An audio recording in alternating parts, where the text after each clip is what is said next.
Porque estaba en los baños de arriba, ¿no? Exactamente. Yo viví aquí, bueno, primero aquí en donde está la ventana, estaba la camioneta, aquí es donde se hallaba Cuca, en esta parte de arriba. Ok. Fue lo que me quedó yo tenía toda la colección de Impulse y toda se fue en el Roxy. Wow, no puede ser. En robo hormiga.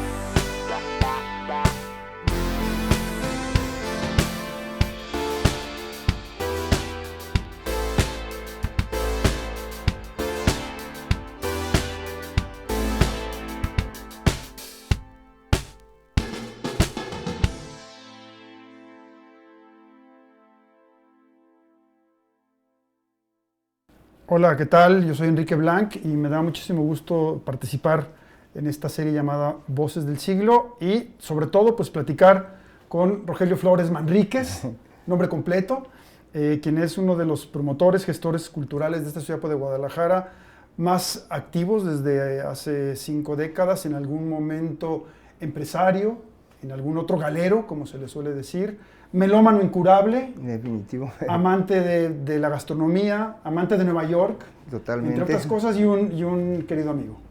Así es, querido Enrique.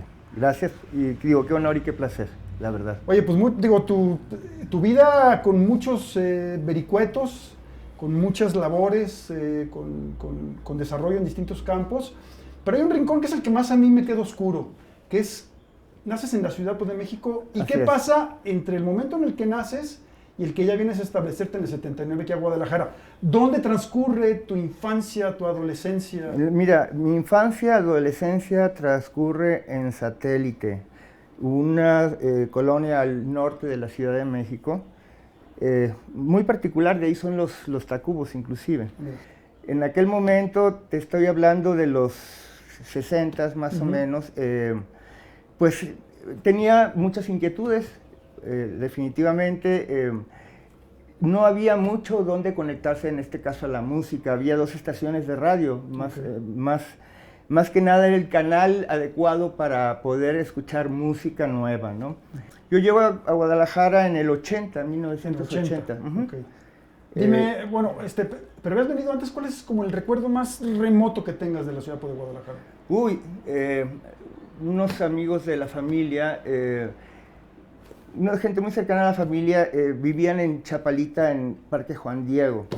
Y mi recuerdo es que yo aprendí a andar en bicicleta en Parque Juan Diego, en esta calle hermosísima. Y este es mi primer recuerdo así que tengo vivido de Guadalajara. Eso ha de haber sido, que sería como a los 8 años, 7, 8 años más o menos. Digo, ¿estuviste aquí como de vacaciones? De vacaciones, y eventualmente veníamos mucho por amigos de mis padres, veníamos mucho a Guadalajara. ¿Por qué dijiste en algún momento, viviendo en la Ciudad de México, me voy a Guadalajara? ¿Qué te Porque trajo a Guadalajara? me gustaba mucho Guadalajara, me gusta la arquitectura, me gusta que sea una ciudad todavía sea respirable, que tenga verde todavía. Y en aquel momento cuando yo llego era una ciudad ideal, definitivamente, ¿no? Digo, sigue siendo una ciudad muy bella, pero ya es una ciudad saturada y con todos los problemas que tiene una gran ciudad, ¿no? Claro. Y ya posteriormente, siempre pensando, yo ya traía en la cabeza Guadalajara, porque se me hacía una ciudad muy vivible, pues, en relación de que yo me pasaba en el DF 4 o 5 horas en el carro, estudiaba en el sur de la ciudad, vivía en el norte de la ciudad y trabajaba en el centro. O sea, me aventaba prácticamente 4 horas y media, 5 horas de carro diario. Trayectos, claro. Entonces, pensé en una ciudad, digo, aparte que me gustaba, me atraía la ciudad en sí, una ciudad que pudiera hacer cosas. Yo ya traía muchas inquietudes, ¿no? Entonces me doy cuenta que cuando llego, pues que no había una escena muy grande de nada, prácticamente, no había mucho.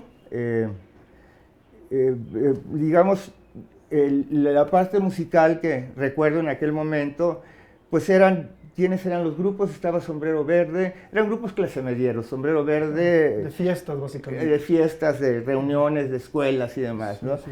Pero no era una escena.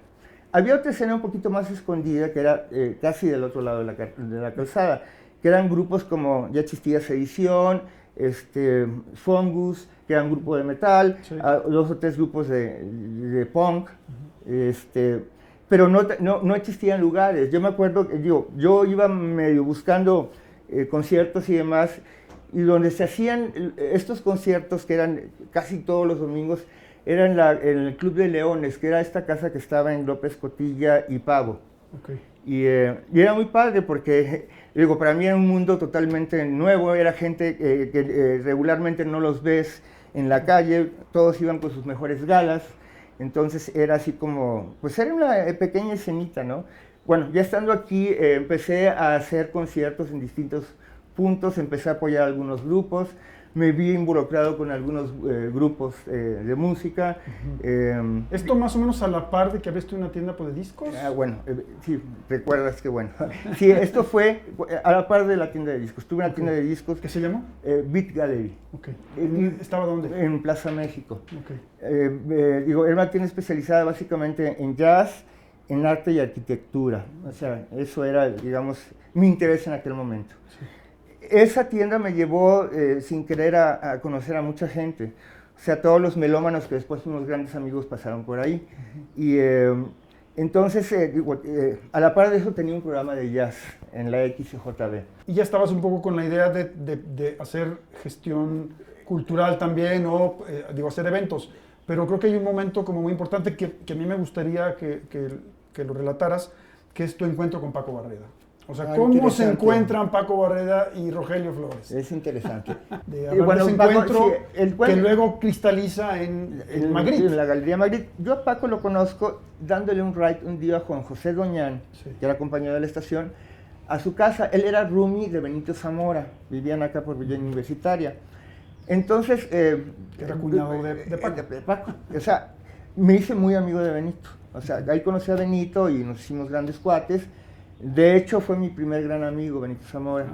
Y un día, estando platicando con Benito, llegó la Dama de Hierro, así le decíamos a la combi de Paco, una combi memorable.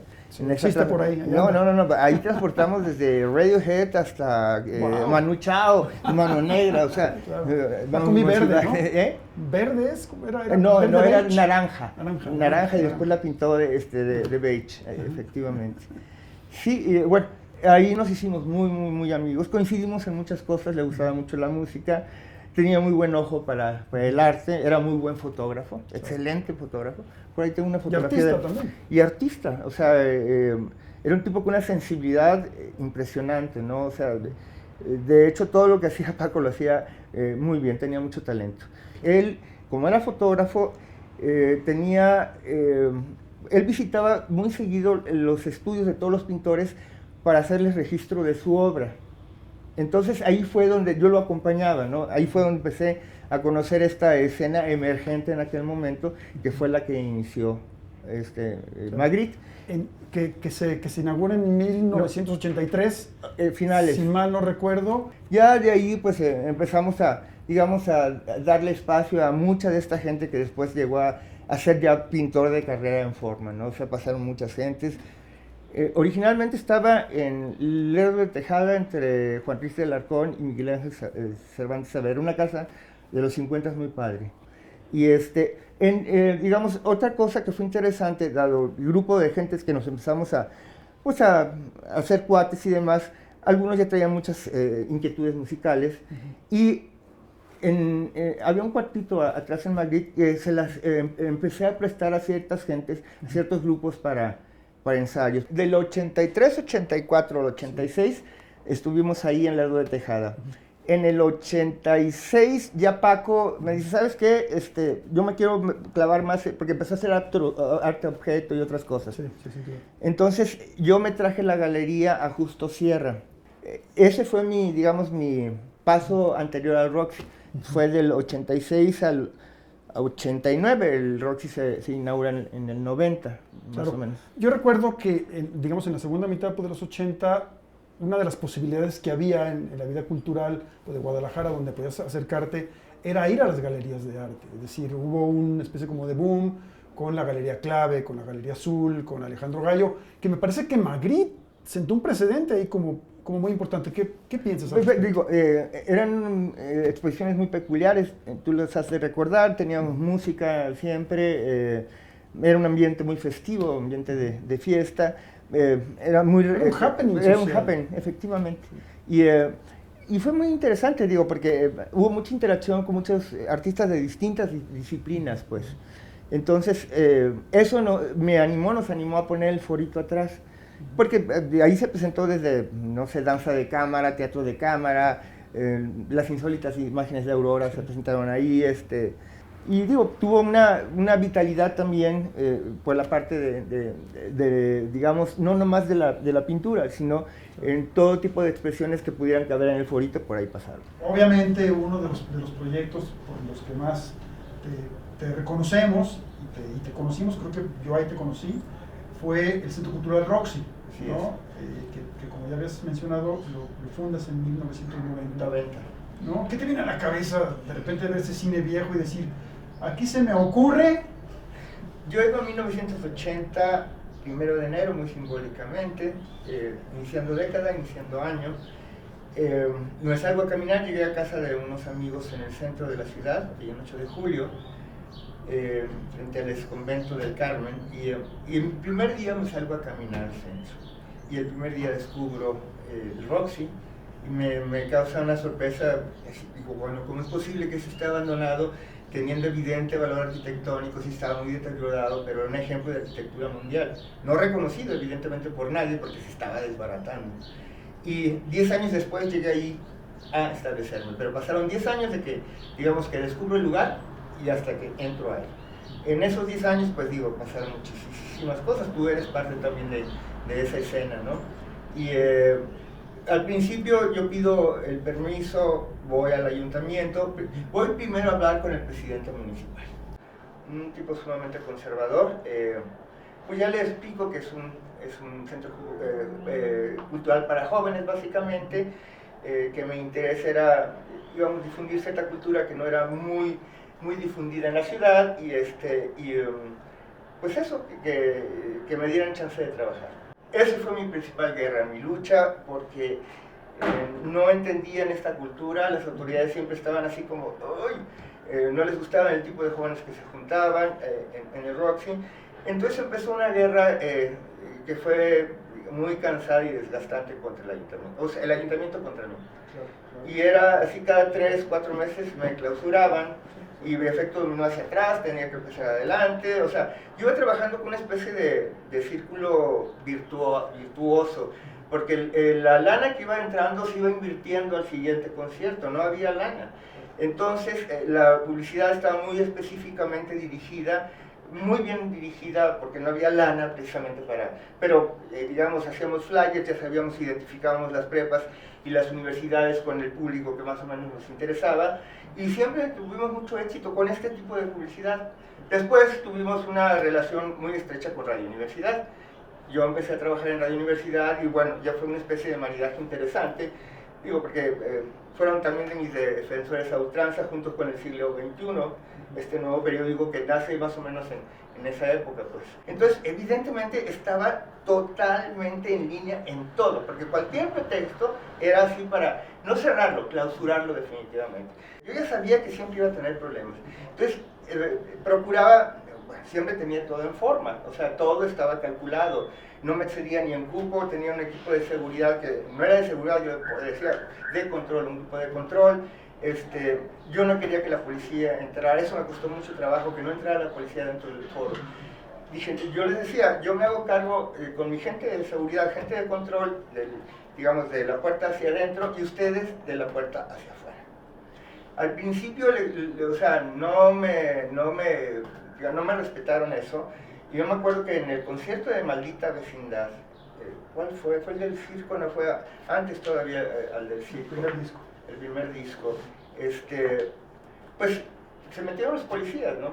Que yo estaba más asustado por los policías que estaban adentro que por la gente que estaba adentro súper tendida, y se armó el slam padrísimo, ya te imaginarás. Y me doy cuenta que uno de los policías está pidiendo seguridad pública porque se está armando una gresca dentro del Roxy. qué bueno que alcancé. Y le digo, ¿una gresca dónde? ¿Por qué? ¿Qué no está viendo? Le digo, señor, están bailando. Eso no es baile, se están dando en la madre. Le digo, tranquilos, es una forma de expresión nueva, no va a pasar nada, yo me hago responsable de ello. Digo, se llama slam. Slam, sí, o pogo. Y bueno, bueno, después, digo, cuando estuvo Mano Negra, yo creo que fue de los conciertos más prendidos a los que he asistido en mi vida. Y he visto a los Rolling Stones y a Pink Floyd en vivo. Era una de las bandas más potentes en vivo. Era una banda impresionante. Sí, Bueno, tipos arriba. No, era punk contra todo, man. Punk contra canción francesa tradicional, contra ranchero, contra Tex-Mex. Música árabe. No, era una mezcla. Una licuadora. Pero increíble, o sea. Bueno, me acuerdo que me dice Manu, dice, te voy a pedir un favor. Dice, yo manejo el escenario. Sácame a tu gente de seguridad, tenlos acá abajo. Yo manejo el escenario. Traigo 2 chicos que me van a cuidar el escenario. Traía 2 rockeros franceses, gruesísimos así, y uno se puso de cada lado del escenario. Entonces, pues empieza con el tema de Mano Negra, que era muy prendido, y se arma un slam muy padre, muy circular, Bueno, yo me metí el slam. Me acuerdo que me ve Manu y me tiende la mano, pues, luego a saludar, me agarra de la mano, y entre uno de los, me suben al escenario, y otro de los guaruras me avienta. Y ya me cacha la gente, se armó un stage diving, que era una cultura que tampoco existía, ¿no? Oye, un pasito atrás, cuando decides concebir el Centro Cultural Roxy, ¿qué pensabas que iba a ser? Claro, había un foro para conciertos, pero no era solamente eso. No, pensaba, precisamente, hice mucho hincapié que era Centro Cultural Roxy, subrayando mucho el Centro Cultural. ¿Por qué? Porque precisamente de la guerra con la que me iba a enfrentar, o sea, el concepto de cultura para el ayuntamiento era el degollado y la filarmónica. Lo demás ni lo veían como cultura, no veían otras expresiones que al contrario las estigmatizaban y les tenían hasta miedo. Entonces, mi interés era un centro cultural, que fue lo que fue realmente, ¿no? Un foro para galería, en la parte de enfrente, lo que era el vestíbulo, el foyer, pues ahí se llevó Galería Magritte. Ahí tuve la galería y pues obviamente el foro para el concierto, ¿no? Entonces, pues me permitió seguir en las 2 escenas, tanto, digamos, en la escena de los artistas plásticos como en la escena de la música. Hay una cosa interesante, que es que el Roxy, primera mitad de los 90, coincide con ese momento muy importante para el rock mexicano. Las mejores bandas, o sea, Caifanes, Tacuba, Santa Sabina, La Maldita Lupita, todas tocaron. Fobia, ¿no? Toda la escena nacional pasó por ahí, toda. ¿Tú crees que el público tapatío realmente aprendió a vivir un concierto masivo, con respeto, digamos, atendiendo esa serie de rituales en el Roxy? Sí, definitivamente. Digo, me queda claro, o sea, no hubo ni heridos de una curita en la historia del Roxy. Y eso que tuve un portazo que fue horrible, el de Manu Chao. Manu Chao, claro. O sea, me acuerdo que estábamos en el concierto. Pablo Barón. Sí, me acuerdo que yo estaba en backstage con ellos y me dice Manu antes de terminar, me dice, oye, quiero tocar mañana en el Roxy. Dijo, no, espérate tantito, digo, no he sacado ni permisos. Y pues ya ves cómo me traían en carrilla. Estaba presentando Próxima Estación Esperanza. Y al último menciona, Próxima Estación el Roxy mañana. No, pues dije, bueno, yo me fui al Roxy después del concierto. Dije, lo que pasó, que empezó a llegar la gente del concierto. La calle, ¿no? Habían cerrado la calle. Bueno, es que desde después del concierto empezó a llegar gente a comprar boletos, que no todos los tenía todavía. Entonces empezaron a formar. A la hora del concierto ya era imposible, estaba lleno hasta Hidalgo, tuvo que cerrar. Fue una cosa muy fuerte para mí porque empezó a llegar mucha gente, pero empecé a sentir una vibra un poco pesada porque ya se habían vendido los boletos y ya llegaron los chicos caguameros, o sea, los que venían pues, a ver cómo se iban a meter, pues. Y dije, bueno, estaban las condiciones para que se diera un portazo. ¿Qué pasa? Yo le hablo a Seguridad Pública que me apoye, porque yo ya no podía contener a la gente, ya era muchísima, o sea, llegó un momento que veo más gente afuera que adentro del Roxy. Entonces, me voy corriendo, me acuerdo le digo a Christopher, que era de mi seguridad, digo, lánzate a federalismo, a la primer patrulla que veas, párala y dile que se meta para allá.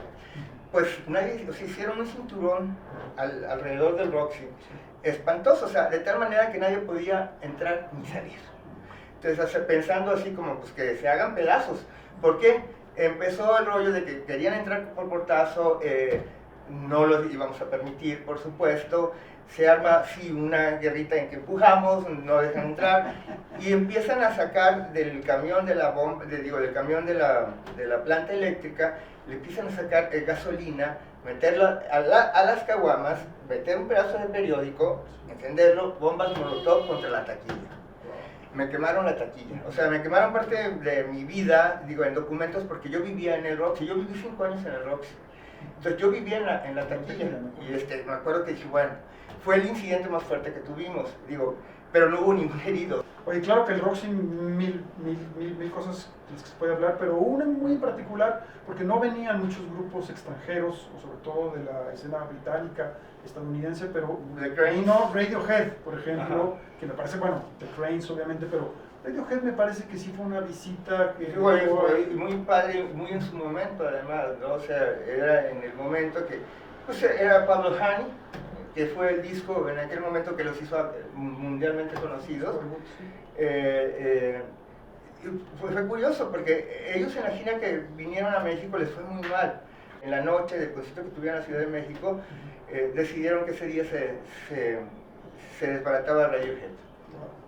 Qué fuerte, ¿no? O sea, ese día tronaba Radiohead y ya lo habían decidido. Y gracias al concierto del Roxy, se reivindicaron. O sea, fue increíble, o sea, fue un concierto, bueno, yo les pregunté... Tiene que regresar Tom York. O sea, le pregunté a Tom York, oye, ¿van a tocar Creep? Jamás. Abrieron con ese y cerraron con ese. Sí, inevitable. Oye, muy interesante porque el Roxy era un espacio completamente democrático, todas las tribus disímiles, los seguidores de todos los estilos musicales, el metal, el reggae, el rock, coincidieron en el Roxy. Me parece que ese fue un aporte social como muy importante.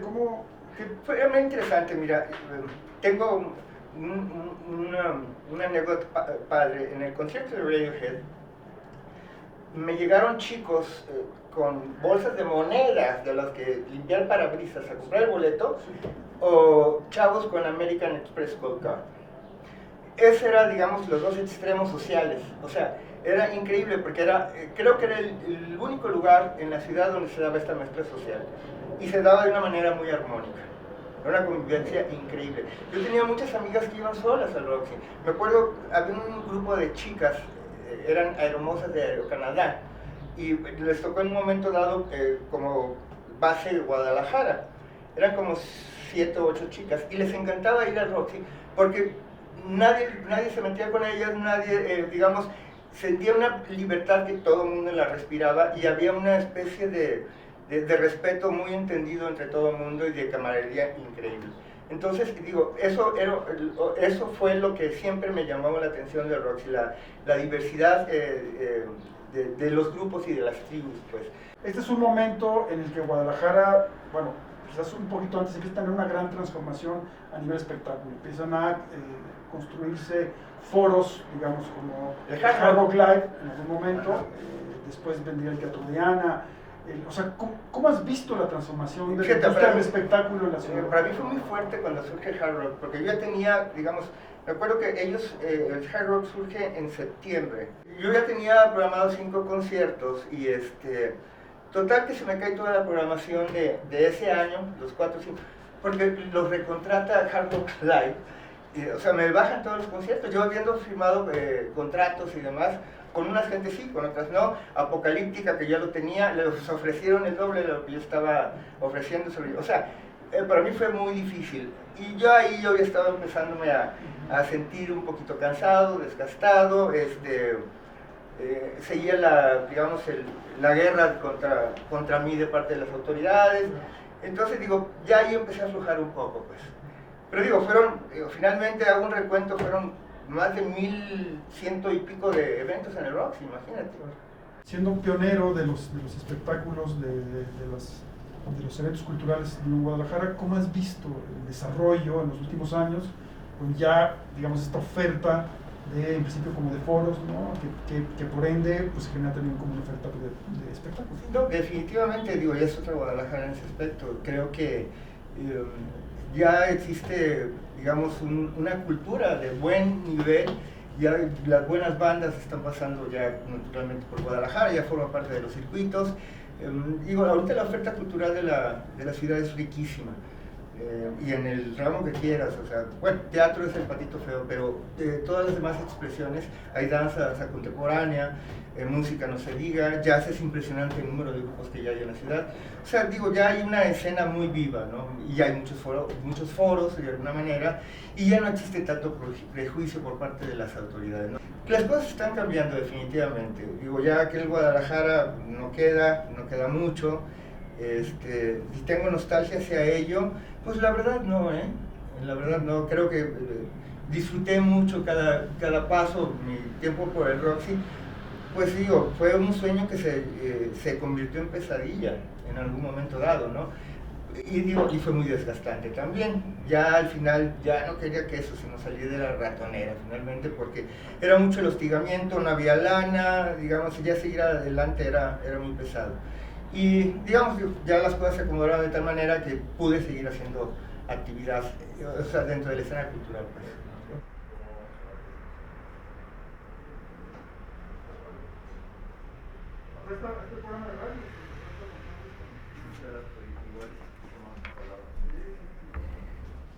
Yo tengo una en el Roxy con Paco Barrera y David Byrne. Muy buena, yo salgo atrás. Tú sales atrás, ¿cierto? No me acuerdo quién la tomó, pero...